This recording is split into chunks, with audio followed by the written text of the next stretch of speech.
Hello everyone, my name is Khushboo Choudhary and welcome to our channel B study autic. आज की video में हम करने वाले हैं MPS 004 के प्रीवियस ईयर क्वेश्चंस और इंपॉर्टेंट क्वेश्चंस का पार्ट थर्ड। सो वीडियो को एंड तक देखना अच्छी लगी तो लाइक शेयर कमेंट करना बिल्कुल मत भूलना और ऐसी वीडियोस के लिए हमारे चैनल को भी सब्सक्राइब करें। साथ ही आप जुड़ सकते हैं हमारे साथ टेलीग्राम चैनल पे और फॉलो कर सकते हैं इंस्टाग्राम पर। जो भी आपके क्वेश्चन हैं आप पूछ सकते हैं। इसके अलावा जिन बच्चों का कमेंट आया था कि मैम PDF कहाँ मिलेगी, तो PDF आपको टेलीग्राम पे मिलेगी। उसके लिए आप जल्दी से मेंबरशिप ज्वाइन कर लीजिए, जो कि बहुत ही रीजनेबल है और बहुत सारे स्टूडेंट्स ऑलरेडी ज्वाइन कर चुके हैं। ठीक है, चलो वीडियो को शुरू करते हैं। तो पार्ट 1 और पार्ट 2 में हमने यूनिट 1 से 21 तक कवर कर लिए। आज हम करने वाले हैं पार्ट 3 यानी कि यूनिट 22 से लेके 30 तक, जो आपके PYQ हैं यानी कि पिछले 6 साल के जो क्वेश्चन पेपर हैं, प्लस उनको हमने यूनिट वाइज डिवाइड करके जो इंपॉर्टेंट क्वेश्चंस हैं उनको भी ऐड कर लिया है। जो तीनों ही बार देख के जाने हैं और वीडियो अगर हेल्पफुल लगे और एग्जाम में क्वेश्चंस देखने को मिले, जो कि डेफिनेटली सारे क्वेश्चंस देखने को मिलेंगे, तो आके कमेंट करना बिल्कुल मत भूलना और ज्यादा से ज्यादा वीडियो को शेयर करना। ठीक है, चलो वीडियो शुरू करते हैं। क्वेश्चन नंबर 1 से शुरू करेंगे और बहुत आसान भाषा में एग्जांपल्स की हेल्प से हम कंसेप्ट्स को क्लियर करेंगे। ठीक है, क्वेश्चन नंबर 1 में कह रहा है what do you understand by the term federalism. तो फेडरलिज्म क्या होता है? देखो, हम बचपन से पढ़ते आ रहे हैं कि फेडरलिज्म का मतलब होता है शेयरिंग ऑफ पावर या फिर पावर का बंटवारा, है ना। So federalism mean sharing power between a central and state government, यानी कि जब सेंट्रल और स्टेट गवर्नमेंट के पास अपनी अपनी पावर्स होती हैं, अपने अपने काम होते हैं, सब्जेक्ट्स होते हैं, तो उसको हम फेडरलिज्म बोलते हैं। ठीक है, यहाँ पे दोनों ही जो लेवल है गवर्नमेंट के वो इंडिपेंडेंट होते हैं, वो फ्रीली अपना जो भी सब्जेक्ट इनको कॉन्स्टिट्यूशन से मिले हुए हैं उसके ऊपर काम करते हैं। So both level of government are independent and work together to run the country. Each level has its own powers written in the constitution.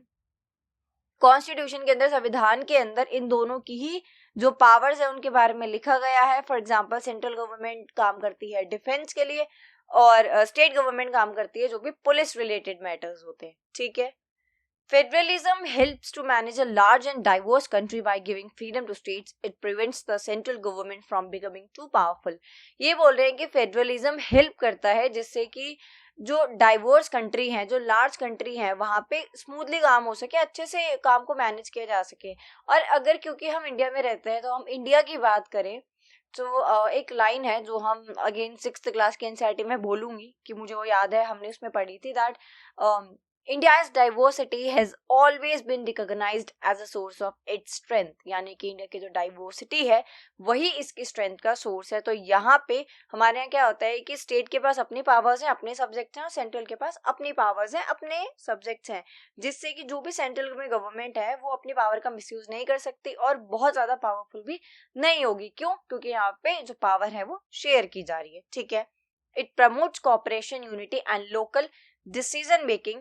Examples of federal countries, कौन कौन से एग्जाम्पल्स है? India, US, Canada and Australia. Question number 2 है write short note on the following. Bicameralism, pluralism, military in politics and community identity क्या होता है?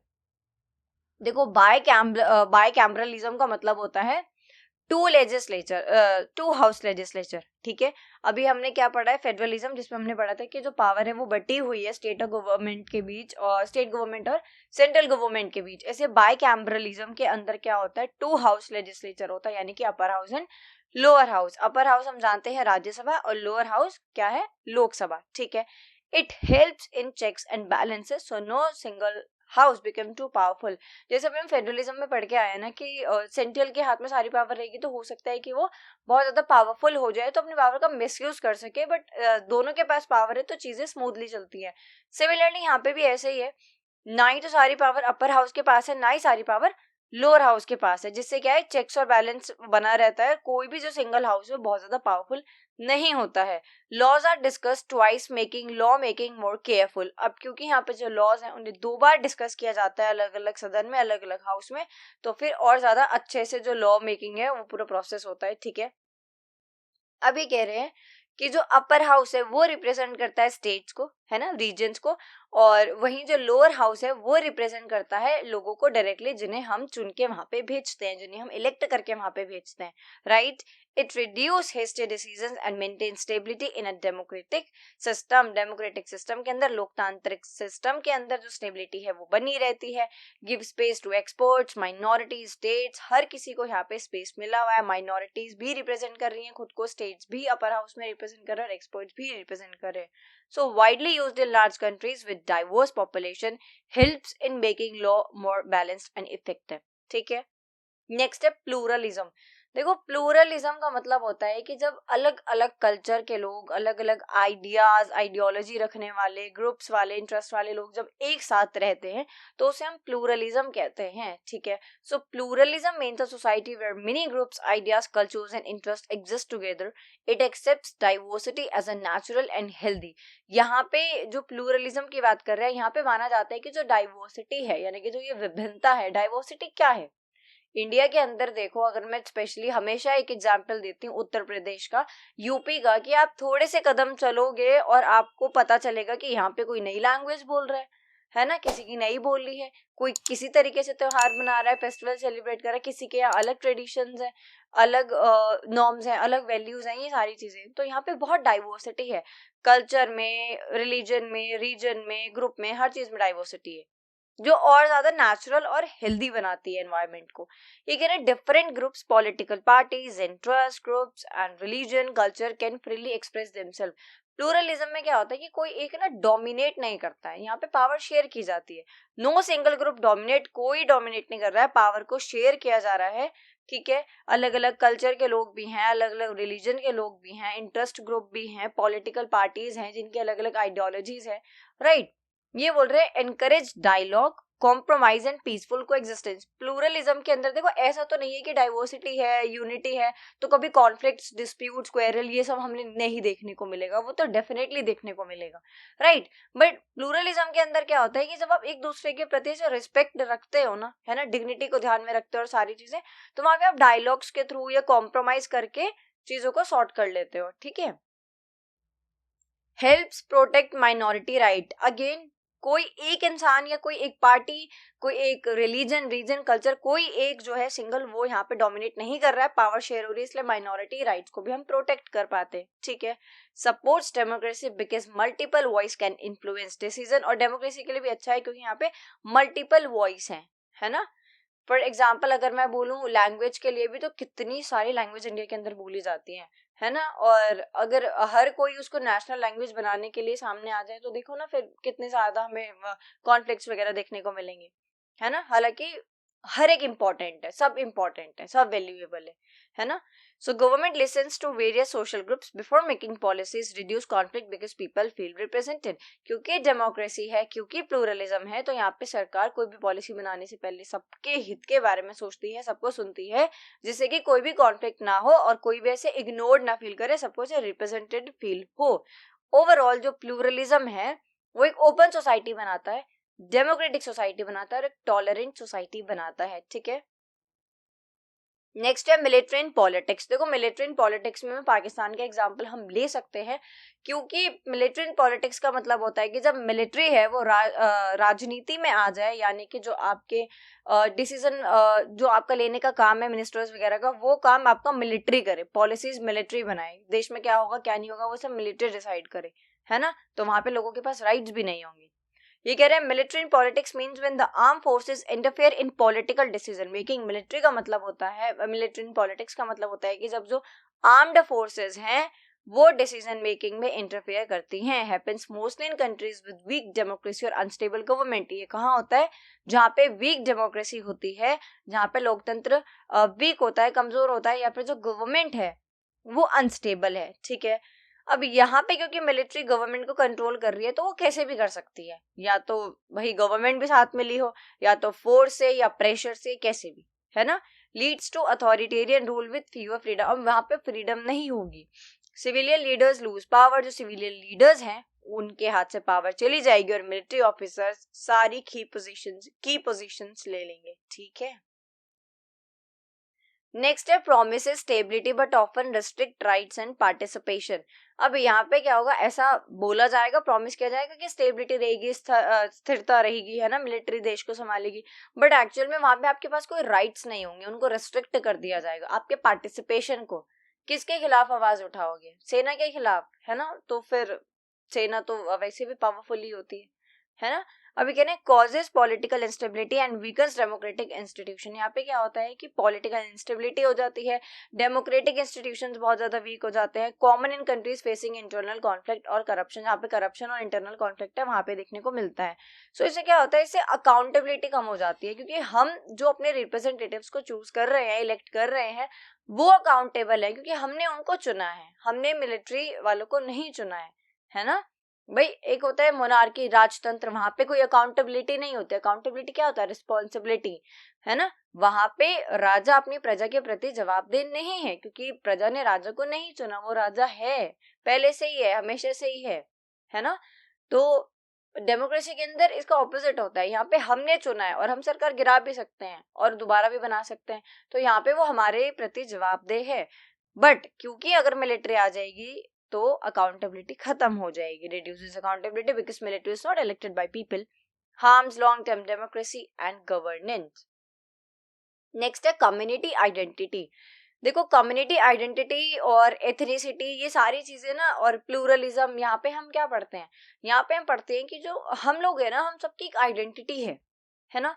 हमारा एक रिलीजन है, हमारी एक लैंग्वेज है, हमारी एक कास्ट है, एक एथनिसिटी है, एक रीजन है, एक कल्चर है, जो हमें एक सिक्योरिटी देता है, सेंस ऑफ बिलोंगिंग देता है, जो वो टुगेदरनेस वाली फील देता है ना? फॉर एग्जाम्पल आप राजस्थानी हैं और आप दुबई गए हैं, राइट, और वहां पे आपको कोई राजस्थानी फैमिली मिल जाए तो आप बहुत खुश हो जाओगे। आप उनको नहीं जानते हो, बिल्कुल नहीं जानते हो, बट वहां पे जहाँ पे आपकी कोई लैंग्वेज नहीं समझ रहा, आपके कोई कल्चर को नहीं समझ रहा, आप कहाँ से आए हो, क्या बोलते हो, कैसा खाते हो, क्या खाते हो, क्या आपकी वैल्यूज हैं, वो आपको कोई नहीं समझ रहा। बट वहां पे आपको सेम ऐसे कोई राजस्थानी मिल जाए, आप उन्हें बिल्कुल नहीं जानते, बट आपको एक सेंस ऑफ बिलोंगिंग फील होगी कि अरे ये तो इंडिया से है, ऊपर से राजस्थानी, यानी हम इनसे अपनी लैंग्वेज में भी बात कर सकते हैं, है ना? और हम इनके साथ भी मतलब चाहें तो ऐसे घूम सकते हैं, मतलब जो भी चीजें है, राइट? तो कह रहे community identity means a person sense of belonging to a group based on shared features. It may be based on religion, language, caste, ethnicity, region और culture. Gives people security, pride and emotional support. Helps individual understand who they are. Can unite people for common goals. ठीक है?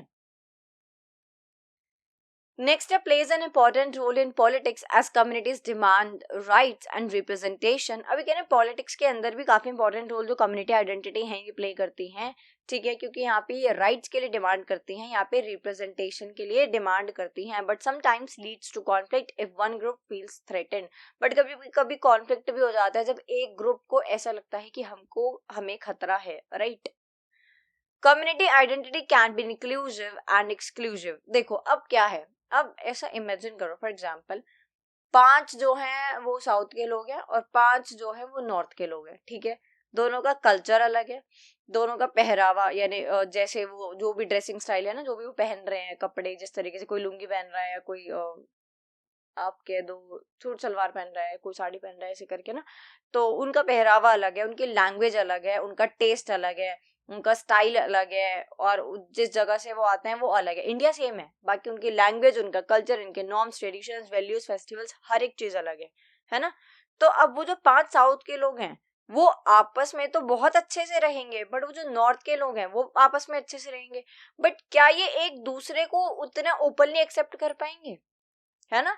या फिर अगर ये 10 लोग थे, अगर कोई 11वां आ गया और वो कौन हुआ, अगर वो साउथ का हुआ, तो वो ऑब्वियस सी बात है ना, वो साउथ वाले ग्रुप में जाएगा, वो नॉर्थ वाले ग्रुप में क्यों जाएगा जब वहां पे कोई उसकी लैंग्वेज ही नहीं समझ रहा, कोई उसका पीछे की जो पूरी रूट्स है, कहानी है, कोई जानता ही नहीं है ना? तो कम्युनिटी आइडेंटिटी इंक्लूसिव भी है और एक्सक्लूसिव भी है, ये और को वेलकम भी करती है और आउट भी करती है, ठीक है?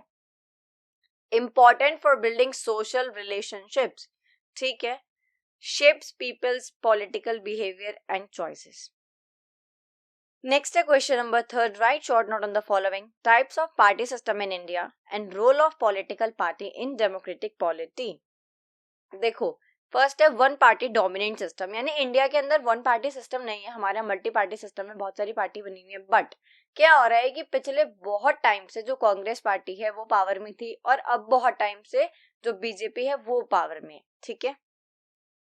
ये कह रहे हैं India does not have a one party system but for many years one party was dominant, one party system नहीं है बट एक पार्टी जरूर है जो डोमिनेंट रही है।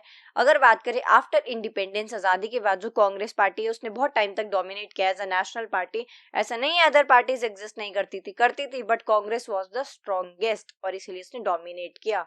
लगभग 1950 से 1970 तक जो कांग्रेस है उसी का डोमिनेंस रहा है, ठीक है। नेक्स्ट है multi party system. So India has many political parties at national and state level. हमारे यहाँ नेशनल स्टेट लेवल दोनों ही स्तर पे बहुत सारी पॉलिटिकल पार्टीज है, ठीक है। कोई भी सिंगल पार्टी ऐसी नहीं है बट आज के टाइम पे जो पूरी मेजोरिटी से आगे खड़ी हो। सो अलग अलग पार्टीज रिप्रेजेंट करती हैं अलग अलग रीजन को, लैंग्वेज को, कास्ट को, आइडियोलॉजीज को। Many parties compete in election होते हैं ना, तो बहुत सारी पार्टी कम्पीट करती है। अच्छा, मेरे को भी ऐसे पर्सनली पहले लगता था कि बहुत ही लिमिटेड पार्टीज हैं, मतलब मैं बहुत पहले की बात कर रही हूँ। बट जब मैंने फर्स्ट टाइम वोट दिया था, मैं 2 या 3 बार वोट दे चुकी हूँ, तो जब मैंने फर्स्ट टाइम वोट दिया था तब वहां पे जब हम अंदर एंटर करते हैं ना, उस रूम के अंदर जहाँ पे हमें वोट करना होता है जाके, है ना, वहां पे बाहर पूरा ऐसे लिखा होता है कि कौन सी पार्टी है, कौन खड़ा हुआ है, किस किस पार्टी से, क्या उनका चुनाव चिन्ह है। तो लगभग वहां पे मेरे ख्याल से 8 से तो ज्यादा ही थी वो, या फिर 8 थी, है ना, कुछ ऐसे। तो इतनी सारी पार्टीज होती है जो अलग अलग कास्ट को, लैंग्वेज को, आइडियोलॉजी को, रीजन को, इन सबको लेके चलती हैं, right. So give more choice to voters. तो बहुत ज्यादा चॉइस होती है हमारे पास कि किसी को भी दे आओ या किसी को भी ना दे के आओ, बट वोट जरूर देना चाहिए, right. So parties from alliance to win majority. अब पार्टी क्या करती हैं, दे फॉर्म अलायंसेस, वो अलायंसेस बना देती हैं, यानी कि जो बड़ी पार्टीज हैं वो छोटी पार्टीज को अपने साथ जोड़ लेती हैं जिनसे कि मेजोरिटी में हो जाए और वो उनकी सरकार बन जाए, ठीक है। उसी को हम बोलते हैं कोएलिशन पार्टी सिस्टम, यानी कि when no single party gets a majority, जब कोई एक सिंगल पार्टी मेजॉरिटी नहीं जिसको मिल पाती, so parties join together to form a government. तब जो पार्टीज होती हैं वो एक साथ मिल जाती हैं और सरकार बनाती हैं। Since the 1990 India has mostly scene coalition government at the centre. 1990 की बात करें सो इंडिया में तब से कोएलिशन की सरकार ही बन रही है सेंटर में कहीं ना कहीं, क्योंकि कोई भी ऐसे फुल मेजॉरिटी गेन नहीं कर पा रहा है। सो 2 और मोर पार्टीज वर्क टुगेदर, 2 या 2 से ज्यादा पार्टी एक साथ काम कर रही हैं। They share power and make decision jointly, जैसे कि एनडीए लेड बाय बीजेपी और जो भी मतलब उसके अलावा जो भी पार्टीज हैं, और यूपीए लेड बाय कांग्रेस, ठीक है, और जो भी पार्टी इनके साथ मिली हुई अलायंस इन्होंने बनाया हुआ है। नेक्स्ट है 2.5 पार्टी सिस्टम। 2.5 पार्टी सिस्टम क्या होता है, देखो इसको हम कभी कभी यूज करते हैं। सो नेशनल लेवल पे 2 बड़े अलायंस बने हुए हैं जो कि डोमिनेट करते हैं। बीजेपी ने बनाया हुआ है एनडीए और कांग्रेस ने यूपीए, जिसमें इनके साथ छोटी छोटी पार्टीज मिली हुई हैं। So smaller party support them, so it is not exactly 2 party. अब देखो यहाँ पे 2 पार्टी सिस्टम नहीं बोल सकते क्योंकि बहुत सारी पार्टीज इनके साथ जुड़ी होती हैं, छोटी छोटी, है ना। बट 2 मेन ग्रुप हम जरूर इसको बोल सकते हैं, 2 बिग अलायंसेस हम इसको बोल सकते हैं जिसको स्मॉल रीजनल पार्टी सपोर्ट करती है, ठीक है। नेक्स्ट है question number 4। What do you understand by interest groups, how do they different from pressure groups. या फिर इसके नीचे वाला क्वेश्चन भी आ सकता है, ठीक है। देखो पहले मैं बताती हूँ इंटरेस्ट ग्रुप और प्रेशर ग्रुप के बीच में क्या डिफरेंस होता है। इंटरेस्ट ग्रुप क्या होता है, जो कि किसी एक कॉमन इंटरेस्ट के ऊपर काम कर रहे होते हैं, है ना। फॉर एग्जाम्पल अगर फार्मर्स हैं तो सारे फार्मर्स किसी एक एमएसपी या फिर किसी भी सब्सिडी, मतलब किसी भी एक चीज के ऊपर काम कर रहे हैं, सरकार से बातचीत कर रहे हैं, ऑफिशियल से मिल रहे हैं, पंचायत बिठा रहे हैं, सारी चीजें। अब वहीं पे अगर जो प्रेशर ग्रुप है वो भी सेम काम कर रहा है बट उसका काम है जो उसका नाम है, यानी प्रेशराइज करना गवर्नमेंट को, है ना। सो अभी कह रहे हैं इंटरेस्ट ग्रुप वो ऑर्गेनाइजेशंस होती हैं, उन लोगों की ऑर्गेनाइजेशन होती हैं जो कि शेयर करते हैं कॉमन इंटरेस्ट। और अगर क्योंकि आप कॉलेज के स्टूडेंट हैं, है ना, तो आपको पता होगा कॉलेजेस में भी ऐसे स्टूडेंट्स यूनियन और ये सारी चीजें होती हैं, जो कि स्टूडेंट्स यूनियन है वो बच्चों के हित की बात करती है, ऐसे टीचर्स की भी अलग अलग, है ना, ऐसे यूनियन या फिर शायद कुछ और बोलते हैं, ग्रुप्स जो भी होते हैं तो वो उनके लिए आवाज उठाते हैं, right. So again, interest groups are organizations of people who share a common interest or idea. Their main aim is to promote or protect that interest. Interest group का काम होता है जो भी इनका एक मेन एम है उसको प्रोटेक्ट करना, उसको प्रमोट करना।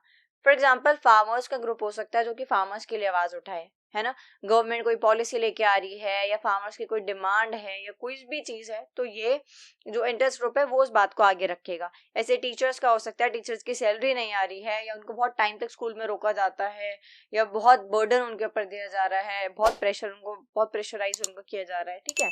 नेक्स्ट है स्टूडेंट्स। है ना, स्टूडेंट्स के भी यूनियन हो सकते हैं, बिजनेस ओनर्स के भी हो सकते हैं। तो इंटरेस्ट ग्रुप किसी भी एक एम को लेके बनता है, right. They try to influence government policies but usually work quietly and peacefully. अब ये जो इंटरेस्ट ग्रुप होते हैं ये शांतिपूर्वक काम करते हैं, है ना। They do not directly fight और put pressure, they mostly give suggestions, conduct research और मीट ऑफिशियल्स। जैसे अभी एसएससी का जो धरना प्रदर्शन हमें दिल्ली और बाकी जगह देखने को मिला था, तो यहाँ पे जो कुछ टीचर्स थे, है ना, कुछ 2-4 टीचर्स थे, उन्होंने क्या करा, उन्होंने सीधा बहुत ज्यादा से प्रेशर नहीं डाला, मतलब प्रेशर ही डालना बोलते हैं जो धरना प्रदर्शन होता है उसको, बट स्टिल हम बोलेंगे कि उन्होंने अपने सजेशंस रखे, है ना, कि इसको ना देके और टीसीएस को रखा जाए, या फिर थोड़ी रिसर्च की, है ना, ऑफिशियल से मीटिंग करी, एक डेट रखी गई, बच्चों के हित में बात करी गई, है ना। तो ये सब इंटरेस्ट ग्रुप का काम होता है, ऑल्दो वो कोई इंटरेस्ट ग्रुप नहीं था, वो सिर्फ एक एग्जाम्पल था। अब डिफरेंस देखते हैं इन दोनों के बीच में क्या डिफरेंस है। तो इंटरेस्ट ग्रुप हम अभी पढ़ के आए हैं, ठीक है, तो मैं इसको स्किप कर देती हूँ, आप इसको रीड कर लेना। अब हम प्रेशर ग्रुप के बारे में पढ़ेंगे। So these are groups that actively try to influence government decision. इनका मेन काम होता है सरकार का जो फैसला है उसको इन्फ्लुएंस करना, मतलब उसको बदलना या उसको गलत सही ठहराना, जो भी है। So the main goal is to put pressure on the government to accept the demands. अपने डिमांड्स मनवाने के लिए गवर्नमेंट को ये प्रेशराइज करते हैं, गवर्नमेंट के ऊपर प्रेशर डालते हैं। दे यूज प्रोटेस्ट, अभी प्रोटेस्ट करते हैं, मीटिंग्स रखते हैं, मीडिया कैंपेन चलाते हैं, पिटिशंस और so many things. So all pressure groups are interest group. जितने भी प्रेशर ग्रुप होते हैं वो इंटरेस्ट ग्रुप होते हैं, क्योंकि वो किसी ना किसी इंटरेस्ट के ऊपर ही काम कर रहे हैं। But not all interest group become pressure groups. लेकिन जो इंटरेस्ट ग्रुप होते हैं वो प्रेशर ग्रुप नहीं बनते, क्योंकि वो पीसफुली क्वाइटली काम करते हैं, ठीक है। नेक्स्ट है question number 5। Critically examine the effects of globalization on poverty and human development. पहले पढ़ेंगे पॉजिटिव इफेक्ट्स।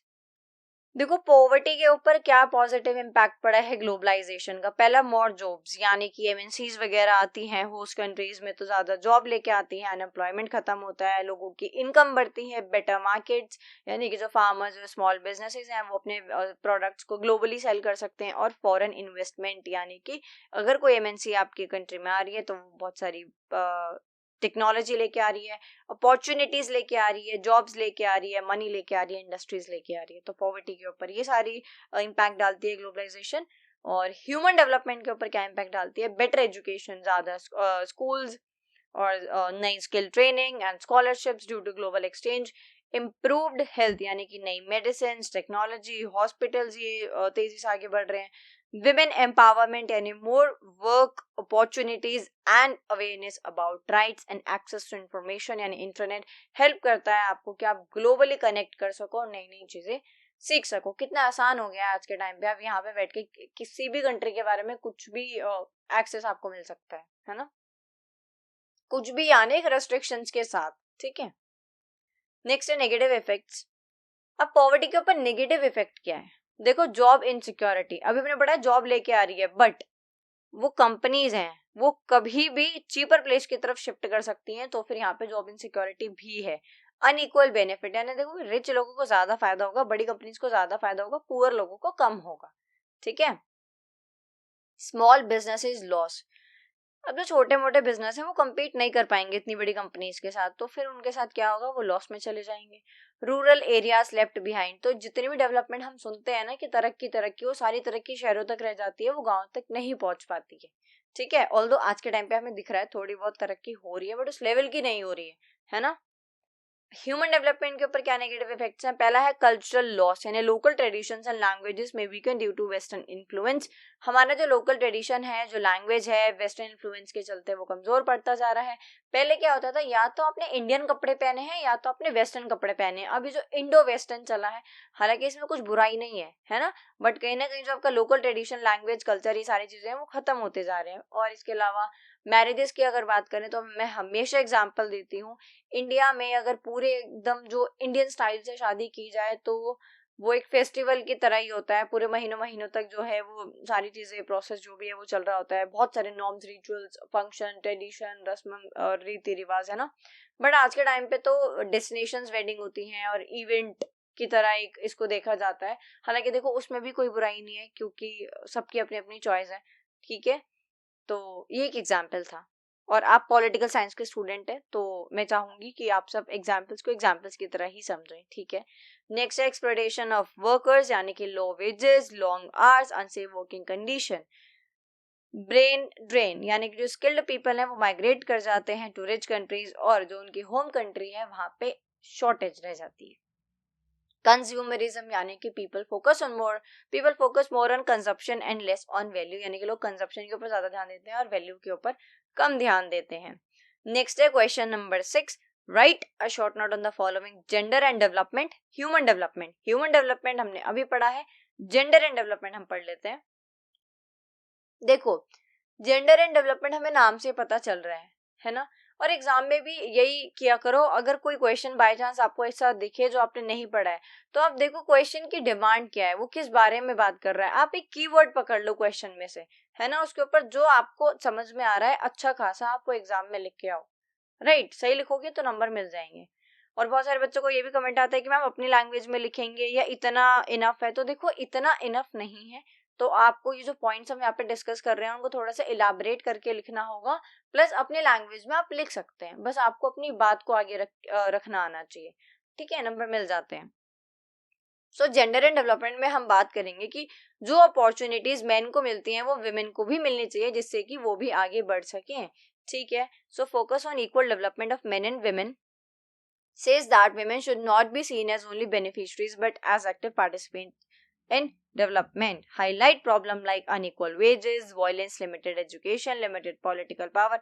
यानी यहाँ पे हम हाईलाइट करते हैं सारी प्रॉब्लम्स को कि भाई कैसे अनइक्वल पे किया जाता है, अनइक्वल वेजेस हैं, कैसे जो वायलेंस है वो किया जाता है, और वुमेन्स को लिमिटेड एजुकेशन जो है प्रोवाइड कराई जाती है, लिमिटेड पॉलिटिकल पावर होती है, ठीक है। तो यहाँ पे हमारा सारा फोकस है विमेन एम्पावरमेंट की तरफ, ज्यादा से ज्यादा स्किल्स उनको देने की तरफ, एजुकेशन की तरफ और हेल्थ की तरफ, ठीक है।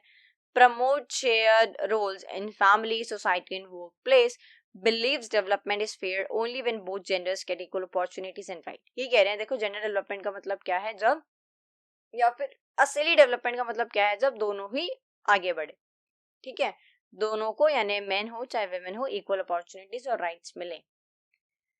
नेक्स्ट है ह्यूमन डेवलपमेंट। ह्यूमन डेवलपमेंट का मतलब होता है लोगों की लाइफ को इम्प्रूव करना, लाइफ इन द सेंस उनकी क्वालिटी ऑफ लाइफ को इम्प्रूव करना, यानी कि जैसे कि हम HDI के अंदर भी देखते हैं कि अगर आप अच्छी खासी जिंदगी जी रहे हैं, आप हेल्दी हैं, आप वेल्दी हैं, आप हैप्पी हैं, है ना, आपको अच्छा खाना मिल रहा है, आपको रहने के लिए एक छत मिल रही है, और आप पढ़े लिखे हैं, है ना, और आपके पास अपॉर्चुनिटीज हैं आगे बढ़ने की, क्वालिटी है, फ्रीडम है, तो फिर आप एक अच्छी लाइफ जी रहे हैं, right.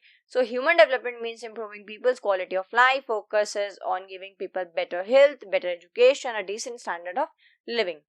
Says development is not just about economic growth. Development का मतलब सिर्फ economic growth नहीं होता, but about expanding people's choice, ensures people can live long, learn more, and live with dignity, includes freedom, equality, and opportunity for all.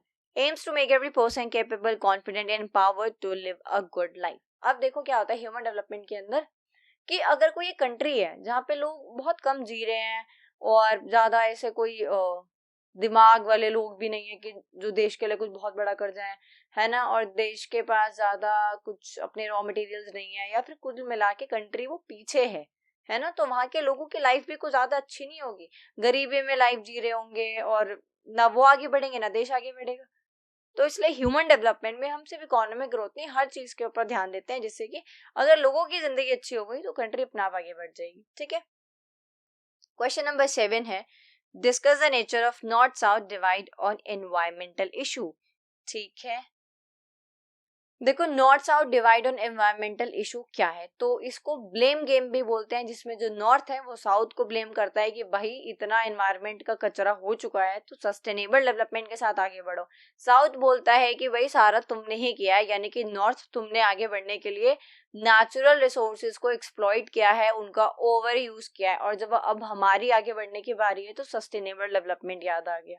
अब north तो deal कर सकता है क्योंकि वो कैपेबल है, साउथ कैपेबल नहीं है, ठीक है। इसी को अब इसमें हम पढ़ने वाले हैं कि नॉर्थ साउथ क्या है। नॉर्थ है रिच डेवलप्ड कंट्रीज जैसे USA, यूरोप, जापान।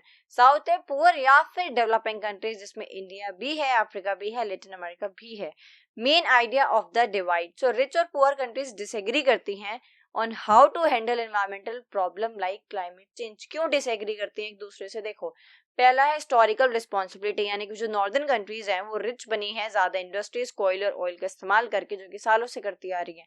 सो उन्होंने ज्यादा पोल्यूशन किया है पास्ट में, इसीलिए जो साउथ की कंट्रीज है उनका ये कहना है that you polluted more so you must do more to fix it, यानी कि तुमने ज्यादा पोल्यूशन किया है तो तुम इसको ठीक करो.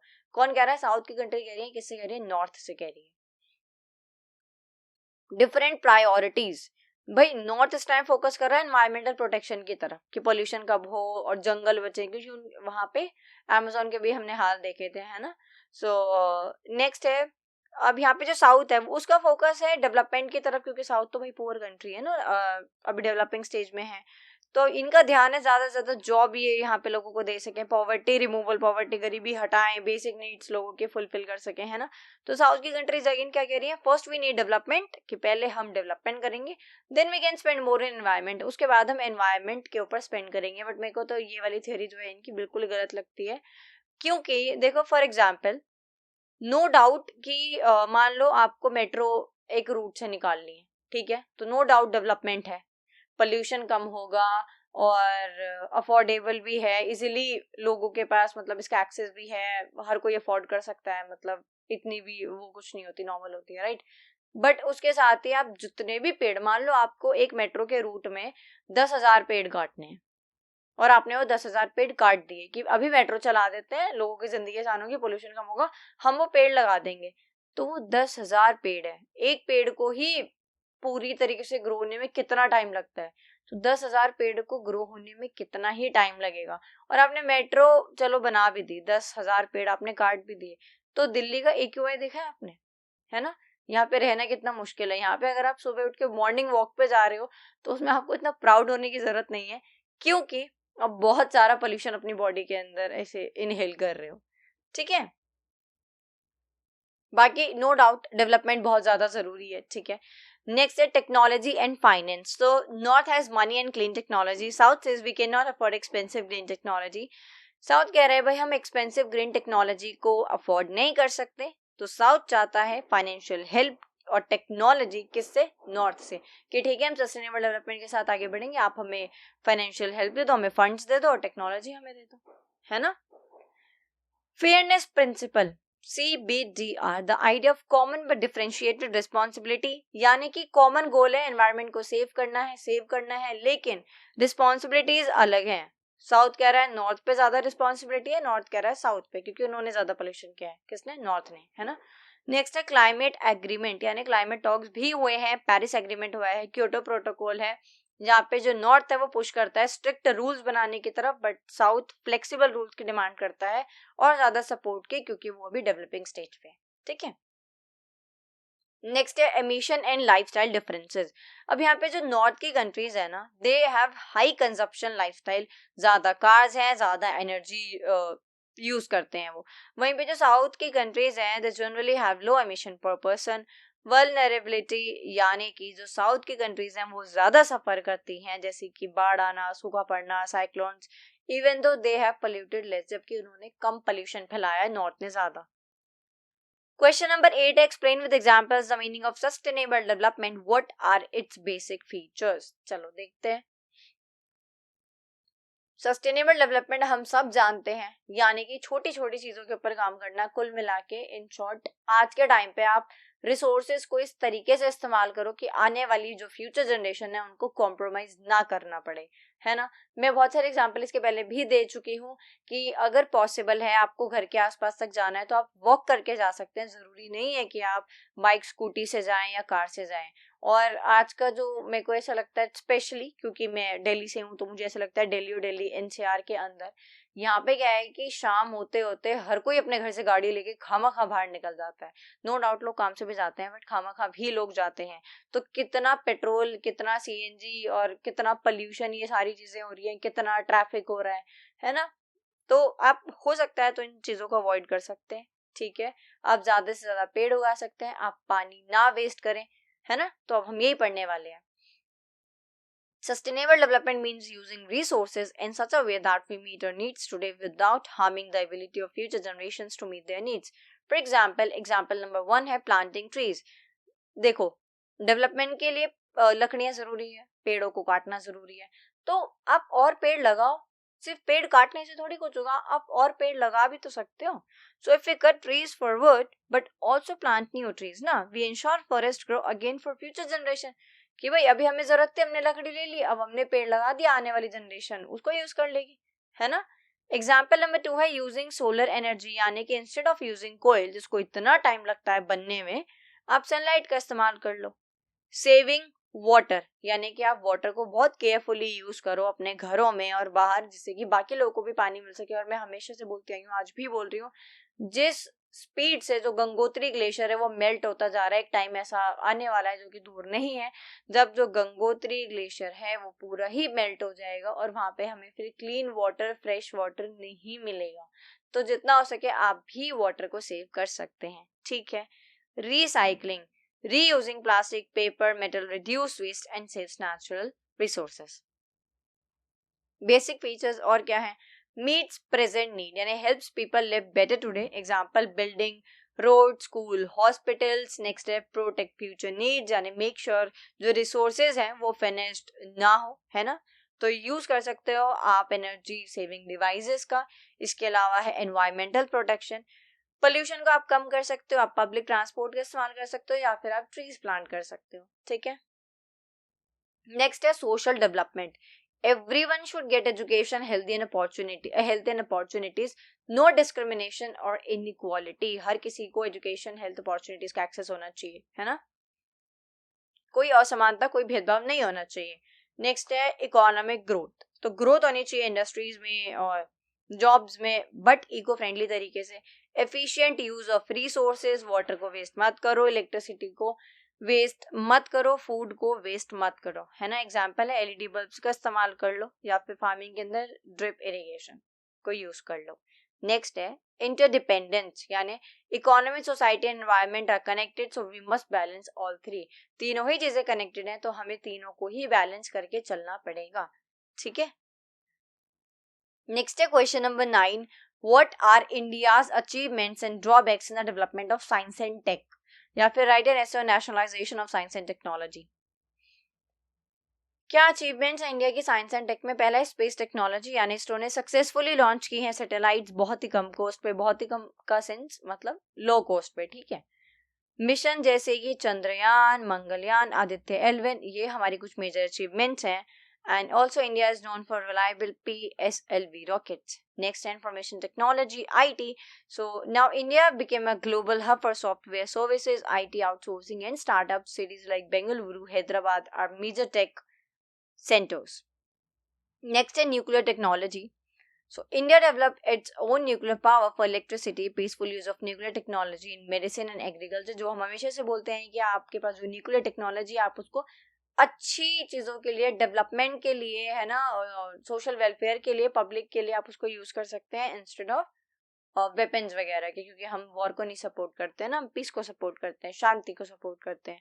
नेक्स्ट है biotechnology and health. India developed vaccines for COVID-19, strong pharma industry. India is called pharmacy of the world, और हमारे पास तो आयुर्वेदा भी है ना. So good progress in genetic research, agriculture and biotechnology. Education and research institution जैसे IIT है, AIIMS है, इसरो है ना, DRDO लैब्स हैं. So growth in scientific man power and innovation, काफी ग्रोथ हमें देखने को मिलती है यहाँ पे. डिजिटल रेवोल्यूशन है, यानी कि अब आपको बाहर जाने की जरूरत नहीं है, हर काम घर से हो जाता है. कोई मतलब बहुत सारे बैंक के ऐसे काम है जिसके लिए आपको स्पेशली जाने की जरूरत नहीं है. अब तो आधार कार्ड या पैन कार्ड, ये सारी चीजें सब कुछ घर पे हो जाता है. इवन अगर आप जानते हैं जो डोमिसाइल बनता है, पहले उसके लिए बहुत लंबी लाइन लगानी पड़ती थी, बट अब ऐसा नहीं है. घर पे बैठे बैठे आपका एक नंबर डायल करने से डोमिसाइल का काम भी हो जाते हैं. उल्टा वो आपके घर पे आके जो भी डॉक्यूमेंट्स हैं उनको वेरीफाई करके और आपका ऑनलाइन डोमिसाइल आ जाता है, आपको कहीं जाने की जरूरत नहीं है. Right. So digital India made service online, Aadhaar, UPI, digital payments. India is a leader in fintech technology. ठीक है. अब भाई ड्रॉबैक्स भी हैं, चैलेंजेस भी हैं. पहला है लो रिसर्च फंडिंग, यानी कि हमारे देश में और भी ऐसी बहुत सारी चीजें हैं जहाँ पे हमें इन्वेस्ट करना है, तो यहाँ पे भी थोड़ी सी कम इन्वेस्टमेंट हो रही है. So India spends less money on research compare to developed countries, research infrastructure still limited. Next है ब्रेन ड्रेन, यानी बहुत सारे जो हमारे टैलेंटेड साइंटिस्ट हैं वो दूसरी कंट्रीज में चले जाते हैं बेटर अपॉर्चुनिटीज के लिए, और हम लूज कर देते हैं हमारे स्किल्ड रिसर्चर्स. ठीक है. नेक्स्ट है weak industry research link. Universities and industries are not well connected. Innovations do not easily become products. ठीक है. अच्छा, इससे थोड़ा अलग है, बट आप चाहो तो एक सेंस में लिंक कर सकते हो. जैसे एक सब्जेक्ट है फिजिकल एजुकेशन या फिर होम साइंस, तो मुझे ऐसा लगता है ये दोनों ही प्रैक्टिकल ज्यादा है ना. बट होम साइंस के नाम पे मैंने कई जगह क्या देखा है कि उन स्कूल्स में एक्चुअल में आपको होम साइंस नहीं कराया जा रहा है, बस फाइल फाइल फाइल प्रोजेक्ट ये सब बनवाते रहते हैं. और फिजिकल एजुकेशन में भी स्पोर्ट्स के नाम पे कुछ नहीं है, फाइल्स बनवाए जा रहे हैं और बस ग्राउंड में बच्चों को पनिशमेंट मिल जाती है. ये सारी चीजें मतलब मैंने नोटिस की हैं, ऑब्जर्व की हैं आसपास. तो ऐसे ही हम यहाँ पे भी एक एग्जांपल ले सकते हैं कि यूनिवर्सिटीज और industries are not well connected, है ना. अदरवाइज इंडिया में बहुत टैलेंट है. ठीक है. सो नेक्स्ट है inequality in access. High quality science education is limited to few institutes. Rural area अभी भी पीछे हैं, वहाँ पे भी लैब्स की फैसिलिटी और इंटरनेट इन सब का एक्सेस नहीं है. ठीक है. नेक्स्ट है slow innovation and patents. India files fewer patents compared to countries like US and China. Innovation culture is still developing. Dependence on imports. High-tech machines, chips, electronics, ये जितनी भी चीजें हैं ये सभी हम import ही कर रहे हैं. अभी तक हम खुद से नहीं इतने उस लेवल पे बना पाए हैं. ठीक है.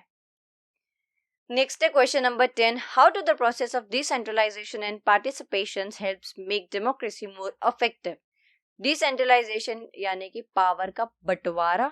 ठीक है. और पार्टिसिपेशन यानी पार्टिसिपेट करना, योगदान, कंट्रीब्यूशन. ठीक है. डिसेंट्रलाइजेशन में क्या होता है, पावर को शेयर किया जाता है. Not all power stage with the central government. Her power central government के साथ, मतलब सारी पावर जो है वो सिर्फ सेंट्रल गवर्नमेंट के पास यहाँ पे नहीं होती, लोकल गवर्नमेंट के पास भी डिसीजन लेने की पावर है. नेक्स्ट है लोकल प्रॉब्लम सॉल्व फास्ट. यानी जो विलेजेस हैं, टाउन, सिटीज हैं, अब अपने डिसीजन खुद से लेते हैं, अपनी जरूरतों को खुद से पूरा कर सकते हैं. कुछ ऐसा मान लो कि अगर कोई गाँव का कोई इंसान है, उसको किसी भी चीज के रिलेटेड कुछ बात है, तो उसको जरूरी नहीं है वो सीधा दिल्ली में आएगा और जो यहाँ पे बड़े बड़े ऑफिशियल्स हैं उनसे बात करेगा. वो अपने गांव में ग्राम सभा के मेंबर्स या पंच या फिर सरपंच, डीएम, एसडीएम, इन सबसे भी बात कर सकते हैं, है ना. So better use of resources के अलावा जो मनी और रिसोर्सेज हैं वो जहां इस्तेमाल किए जाने चाहिए वो वहां हो सकते हैं. क्योंकि देखो, एक कंट्री के पीएम को नहीं पता कि आपके गाँव में, आपके एरिया में आप को किस चीज की जरूरत है ना. बट वहां पे जो लोग हैं जिनको ये पावर दी गई है वो बहुत अच्छे से जानते हैं कि हमारे यहाँ इस चीज की जरूरत है ना. तो इसीलिए उनको पावर दी गई है जिससे कि वो अच्छे से वहां पे काम कर सके. नेक्स्ट है more responsive government. Local leaders understand peoples problem better. जैसे कि मैंने आपको भी एग्जांपल दिया. Reduces burden on central government. Central government का भी बर्डन कम होता है क्योंकि यहाँ पे काम जो है वो बट जाता है, तो काफी स्मूथली काम चलता रहता है ना. जब आप सारा काम एक ही अथॉरिटी को या फिर मतलब एक इंसान को दे देते हो तो चीजें उस तरीके से नहीं होती ना, फिर डिलेज और पेंडिंग्स देखने को मिलते हैं, है ना. बट जब काम बट जाता है या फिर पावर बट जाती है, पावर शेयर हो जाती है, तो स्मूथली चीजें चलती हैं. Promotes accountability. So local leaders are closer to the people so they can be easily question. ठीक है. पार्टिसिपेशन क्या होता है, people's voice is heard. Citizen take part by voting, attending meeting, raising issues. इसके अलावा बेटर डिसीजन मेकिंग. यानी when more people share ideas, जब बहुत ज्यादा लोग जो हैं अलग अलग है ना, कितने डाइवर्स, वो अपने आइडिया शेयर करते हैं, decisions become more practical and fair. Decision और ज्यादा प्रैक्टिकल और फेयर हो जाते हैं. Increase trust in government. People feel the government listen to them.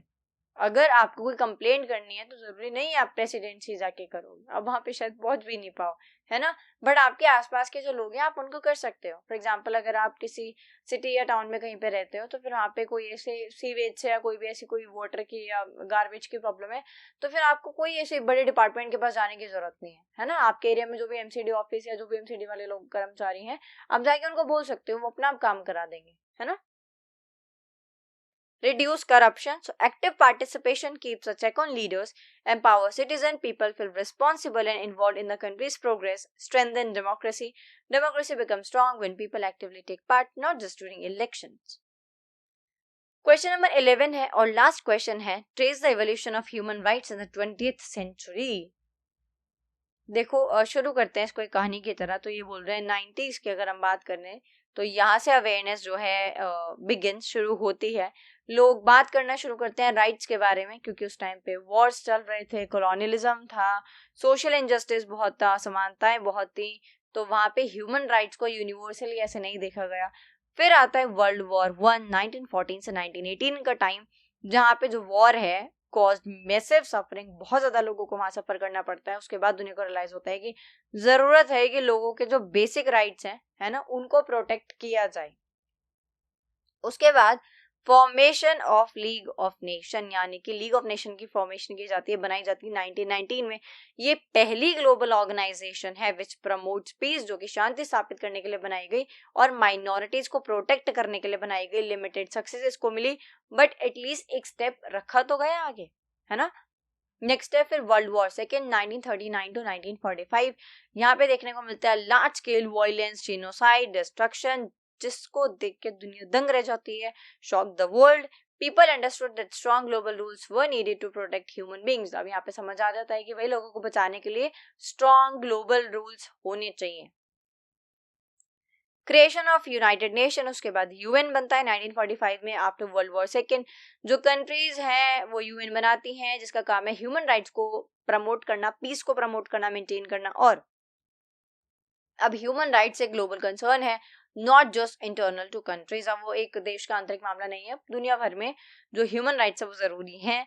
Universal declaration of human right 1948, ये एक डॉक्यूमेंट है, ये एक लैंडमार्क डॉक्यूमेंट है, जहाँ पे जो भी ह्यूमन राइट्स हैं, जो भी बेसिक ह्यूमन राइट्स हैं, उन सभी को लिखा गया है। जैसे राइट टू लाइफ है, इक्वालिटी है, फ्रीडम है, डिग्निटी है ना, foundation for all future human rights laws, ठीक है। नेक्स्ट है rise of anti colonial movement 1950 से 1970 की बात करें, सो जो एशियन और अफ्रीकन कंट्रीज है वहां पे भी डिमांड की जाती है फ्रीडम की, इक्वालिटी की, सेल्फ रूल की, और human rights became linked with freedom from colonialism. अब क्योंकि ह्यूमन राइट में हमने देखा है कि ह्यूमन राइट्स में एक इंसान के पास फ्रीडम है, अपॉर्चुनिटी है, राइट है, इक्वालिटी है, तो फिर यानी कि कॉलोनियलिज्म जहाँ पे कोई आपको कंट्रोल कर रहा है, रूल कर रहा है, यानी कि आपकी फ्रीडम, इक्वालिटी आपसे छीन रहा है, तो यहाँ पे भी आप उसको यूज कर सकते हो, है ना, जो भी मतलब आपके राइट्स हैं। नेक्स्ट है सिविल राइट्स मूवमेंट 1960s, तो movements in the US, Africa and other places fought against racism, segregation and discrimination. People demanded equal right for all, ठीक है। That's all for today. I hope आपको video अच्छी लगी होगी और आपने पूरी वीडियो देखी होगी। अगर अभी तक आपने मेंबरशिप ज्वाइन नहीं की है तो जल्दी से कर लो, और टेलीग्राम पे आपको फिर जो पीडीएफ हैं, जितनी भी वीडियोस हैं, उनकी मिल जाएगी, ठीक है। इसके अलावा अगर वीडियो ने हेल्प करी तो आके कमेंट जरूर करना। That's all for today.